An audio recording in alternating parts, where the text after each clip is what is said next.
Nangako si Pangulong Ferdinand R. Marcos Jr. na gagawin ang lahat para mapauwi ng ligtas ang 17 Filipino seafarers na kabilang sa hostage ng Houthi rebels sa Yemen.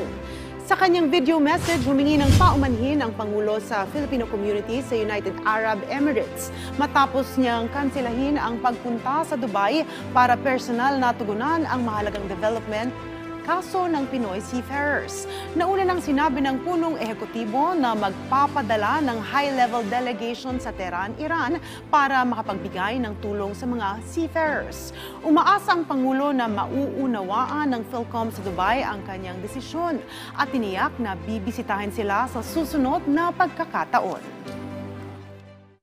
Alam naman ninyo, may mga bagay na kailangan agad na asikasuhin.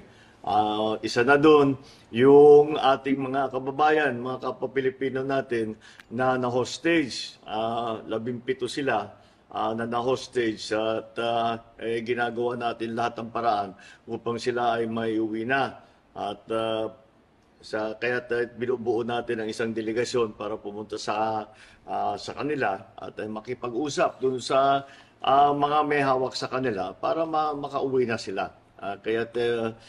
Siguro naman maunawaan ninyo na inunan muna natin yan dahil kailangan natin tiyakin siyempre ang seguridad ng ating mga kababayan.